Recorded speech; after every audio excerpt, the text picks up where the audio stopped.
Değerli izleyicilerimiz, Avrupa Birliği topraklarına Türkiye'den ve dünyanın pek çok noktasından girebilmek için artık 3. doz aşı zorunluluğu getirildi. Bunun yanı sıra PCR testi zorunluluğu da var. Peki ana vatanımız Türkiye'den Almanya'ya, Fransa'ya, Hollanda, Belçika, İsveç, İsviçre gibi Avrupa ülkelerine gelecek olanlar hangi şartları yerine getirmek zorunda? Bunu hemen sizlerle paylaşmak istiyorum. Avrupa Birliği Komisyonu'nun iç işlerinden sorumlu üyesi Ulla Johansson, AB'ye seyahat için Dünya Sağlık Örgütü'nün onayladığı aşıları olan kişilerin 10 Ocak 2022 itibariyle ikinci dozlarını takip eden 9 ay içinde 3. dozu yaptırmış olmaları ve negatif PCR testi ibraz etmelerinin gerekeceğini söyledi. Yani değerli izleyicilerimiz, 2 dozu oluyorsunuz. 2 dozu olduktan sonra da 9 ay içerisinde 3. dozu olmanız gerekiyor ki Avrupa Birliği topraklarına 10 Ocak'tan itibaren girebilin.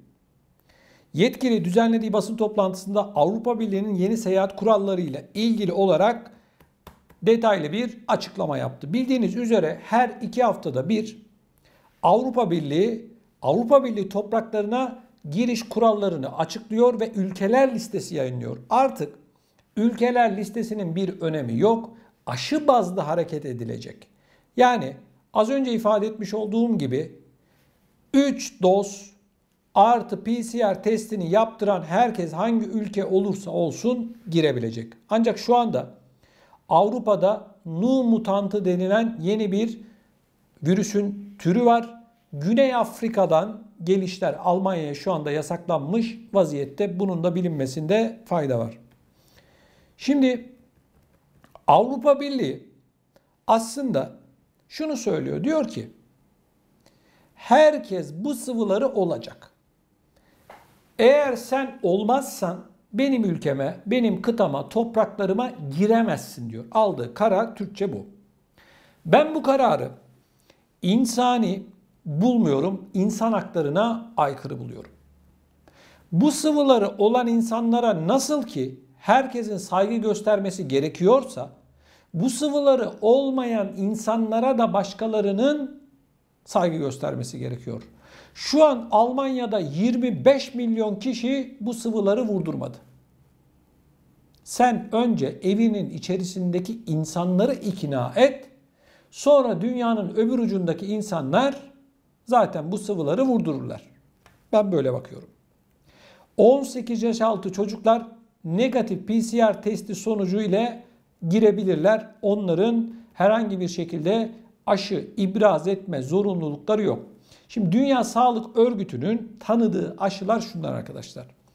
Pfizer-BioNTech, Oxford AstraZeneca, AstraZeneca'nın aşı üreticisi Hindistan Serum Enstitüsü'nün ürettiği aşı, AstraZeneca Bio Güney Kore'de üretiliyor. Moderna, Johnson, Çin'in Sinopharm ve Türkiye'de kullanılan Sinovac, Rus aşısı değil bakın Sinovac diyorum, Çin aşısı. Hindistan'da biyoteknoloji şirketi Bharat Biotech tarafından üretilen Covaxin aşıları olanlar Avrupa Birliği topraklarına girebilir. Geriye kalan aşıları olanlar 10 Ocak itibariyle Avrupa Birliği topraklarına giremez.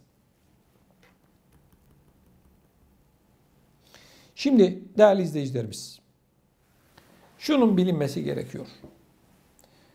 Önümüzde daha da zor günler hepimizi bekliyor. Avrupa başta olmak üzere dünyanın pek çok noktasında vaka sayıları adeta patlama yapmış vaziyette.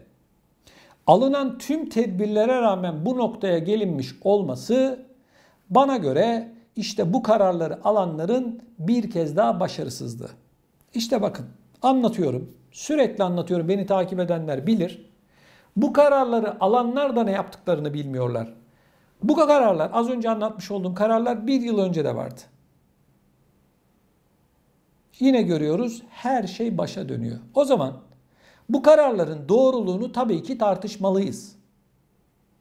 Oynanan bu aç kapa oyununu tabii ki tartışmalıyız. Ben sıvı karşıtlığı yapmıyorum. Sakın beni yanlış anlamayın. Ben kriz yönetiminin ne kadar başarısız olduğunu anlatmaya çalışıyorum. Lütfen doktorunuza danışın, hekiminize danışın. Onlar ne diyorsa onu yapın bu sıvılar konusunda. Bunda bir problem yok. Beni takip edenler bilir. Benim görüşüm bu.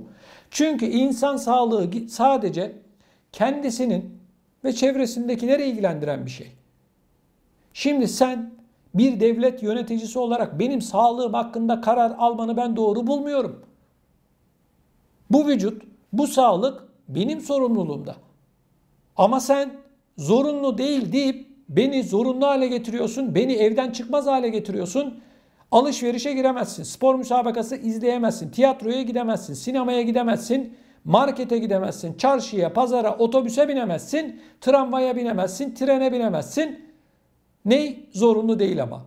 İsteyen olur, isteyen olmaz. Allah Allah, karşında senin çocuk var. Hiç kimse hiçbir şeyden anlamıyor. Zorunlu değil. Bu mu insan hakları? Bu mu saygı? Zorunlu değil. Allah Allah. Yanında bir de çay söyleyelim sana. Arkadaşlar, zorunlu değil falan değil. Zorunlu. Birileri Avrupa'da şunu tartışıyor. Diyor ki artık zorunlu olsun.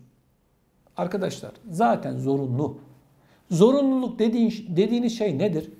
Ne yapacaklar? İnsanları evine gidip kolundan tutup iğneyi mi batıracaklar? Zorunluluk bu mu? Zaten zorunlu hale getirmişler. Zorunlu. Hiç kimse, hiçbir siyasetçi çıkıp zorunlu değil, isteyen olur, isteyen olmaz gibi palavralar atmasın kardeşim. Niye insanları otobüslere, metroya bindirmiyorsunuz? Niye uçakların pek çoğuna bindirmiyorsunuz? Bu mu insan hakları, bu mu demokrasi? Sizin yönetim tarzınız yanlış, bu krizi yönetme tarzınız yanlış. Bugün Almanya gibi süper bir ekonomide 25 milyon kişi bu sıvıları vurdurmadıysa bu devletin yöneticilerinin hatasıdır. Merkel çıkmış geçtiğimiz günlerde diyor ki çevrenizde bulunan insanları ikna edin. Sen devlet başkanı olarak ikna edemiyorsun. Ben mi edeceğim? Böyle bir şey olabilir mi arkadaşlar? Bunun adı rezalet. Bunun adı tamamıyla bir tiyatro oyunu. Zorunlu değil. Nasıl zorunlu değil kardeşim? Zorunlu olmuş. Artık bu sıvıları vurdurmak zorunlu arkadaşlar. Hiç kimse kendini kandırmasın. Ben işte ölsem de yapmam etmem demesin artık. Olacaksınız. Çünkü bu sıvıları vurdurmayanların bu işin sorumlusu olarak ilan etmiş vaziyetteler. Günah keçisi olarak bu sıvıları vurdurmayanlar ilan edildi arkadaşlar. Net, açık. Tartışmaya bile gerek yok.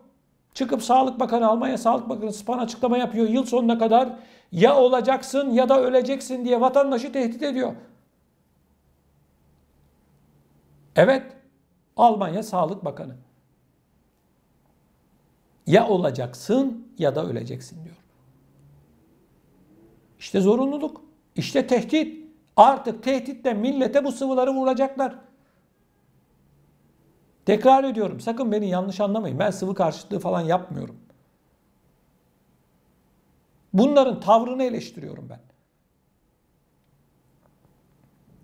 İsteyen olur, isteyen olmaz. Niye karışıyorsunuz siz? Niye günah keçisi olarak bu insanları ilan ettiniz? Siyasetçiler ne yaptıklarını bilmiyorlar ki arkadaşlar. Ne dediklerini bilmiyorlar. Akşam başka, sabah başka bir şey söylüyorlar.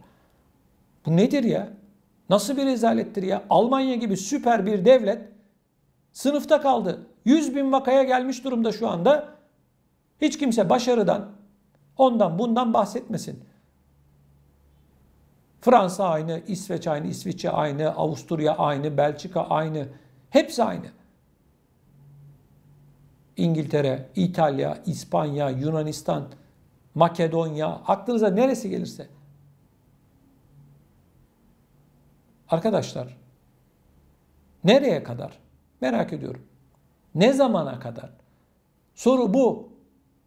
Birilerinin çıkıp konuşması gerekiyor. Bu noktaya gelindiyse bu sıvıları bulanların konuşması gerekiyor, konuşmuyorlar. Devlet yöneticilerinin konuşması gerekiyor, konuşmuyorlar.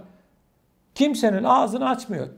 Tek yaptıkları şey arkadaşlar, kapanıyoruz, açılıyoruz, maskeydi, mesafeydi. Kardeşim ne zamana kadar? 2 yıl oldu ya, 2 yıl. Hala Almanya'da yoğun bakımlarda mesela Bavyera'da yer yok şu anda. 2 yıl boyunca niye yatak sayısını arttırmadınız? Niye yeni hastaneler yapmadınız? Neticeye baktığımız zaman ortada gerçek bir başarısızlık durumu söz konusu arkadaşlar Avrupa'da. Yazıklar olsun. Başka söyleyecek hiçbir şey yok. İnsan sağlığını yok sayıyorlar.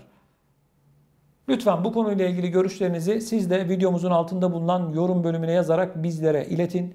Bunun yanı sıra gündeme getirilmesini istediğiniz konular varsa lütfen onları da yazın. Biliyorsunuz ben tüm yorumları tek tek okuyorum. Sizlerden bir diğer önemli ricam ise lütfen bu yayınlarımızı beğenelim, like atalım ve mutlak surette kanalımıza da abone olalım.